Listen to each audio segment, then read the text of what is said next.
Good morning mga kumarites. Ayan, kung nakikita nyo nga po ay nakabili na nga po kami ng printer gamit nga po yung ipon namin ng mga barya.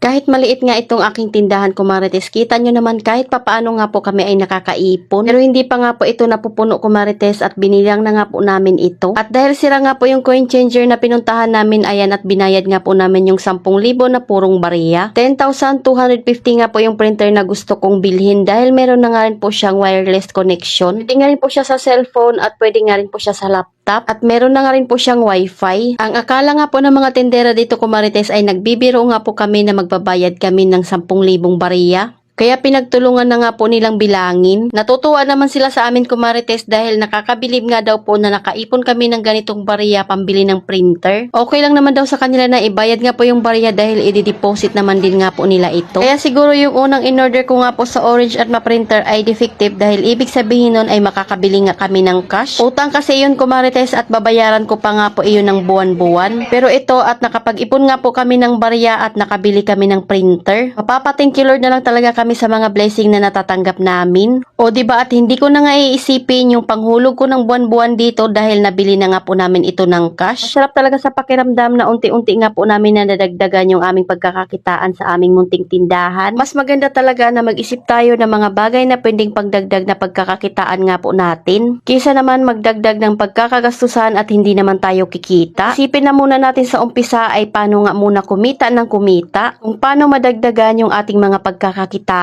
Isa naman mag-isip tayo ng mga pagkakagastusan na hindi naman nating pagkakakitaan. Sa ngayon na hindi pa nga po namin nakukuha yung mga gusto namin ay ito at patuloy pa rin kaming nagsisikap. Dalawa nga lang po kami umalis kumarites para mapabilis nga po yung paghahanap namin. Kaya ayan at nag-date na nga lang muna kaming magjowa, char. Pero syempre hindi naman kaming uuwi na wala nga pong pasalubong yung dalawa naming anak. Pagkatapos nga po namin kumain ay diretso na nga rin po kaming umuwi. Ayan at binubuksan na nga po kaagad ni jowa para makita nga po namin kung gumagana nga po ito at wala nga pong defective. Kakatawa din talaga yung timing ni Lord dahil sakto nga po kinabukasan ay pasukan na at nakuha na nga po namin yung aming printer. At dahil nakapag-install na nga po kami nito kumarites kaya alam na nga po namin yung gagawin namin pag i-connect nga po sa cellphone. Kasama na nga rin po pala itong mga ink at saka mga cord. O diba talaga namang team puti pa rin tayo pagdating sa printer. Nanap talaga namin ito dahil madalas nga po yung available ay kulay black. Masaya na naman nga kami kumarites dahil may isang bagay na naman kaming nabili na dahil sa aming pagsisikap. Sabi nga ni Jowa na sinisipag nga po siya lalong magtrabaho dahil kahit papaano nga po ay nabibili na namin yung mga kailangan naming bilhin. Ang next ko nga pong gustong idagdag dito sa tindahan ay GCash. Gusto ko talaga ay mayroong sariling puhunan yung aking GCash. Unti-unti lang sa paggamit ng mga pangarap ko marites dahil hindi naman kailangang madaliin. Hindi rin natin pwedeng ipilit yung mga gastusin na hindi pa natin kaya dahil baka mabaon lang tayo sa utang. Pwede naman din talagang umutang ko marites para nga po sa ating pangpuhunan pero hindi ibig sabihin nun ay lahat kailangan kuhain sa utang. Ang ending kasi nun ay uutang ka na naman, ubos na nga yung paninda mo, hindi ka pa tapos magbayad. Kaya dapat magkaroon din talaga ng dagdag puhunan na hindi galing sa utang. Kaya ayan, chinek na nga ni Jowa kung mayroon pang mga kulay blue dahil hindi nga pwede iyan may naiwan dyan dahil masisira nga po ito. Ayan at na-set up ko na nga po yung printer doon sa laptop at sa aking cellphone. Sobrang nahirapan at natagalan talaga ako kumarites dahil ang dami pa palang proseso nito. Halos inabot nga po ako ng 3 hours sa pagsiset up nga po dito sa laptop. Ilang video na nga rin po ako manood doon sa YT. Yun na lang talaga at merong YT at kung gusto mo ngang malaman kung paano gawin yung mga bagay ay i-search mo lang. Kaya ayan na finish ko na nga po yung pagsiset up ng wireless na printer. Kaya nga po kailangan ng cord yan kumarites at diretsyo na nga rin pong magpiprint iyan. Nakapag-print naman ako una nito kumarites gamit ang cellphone pero ito nga po yung kauna-unahan na print ko na gagawin gamit nga po ang laptop. Tapan ko nga ng name tag si Tyler dahil wala na nga po yung name tag niya. Worth it talaga yung pag-upo ko nga po ng ilang oras dito sa pagsiset up. Siyempre, ignorante pa ako kumarites dahil first time ko nga po ito ginawa.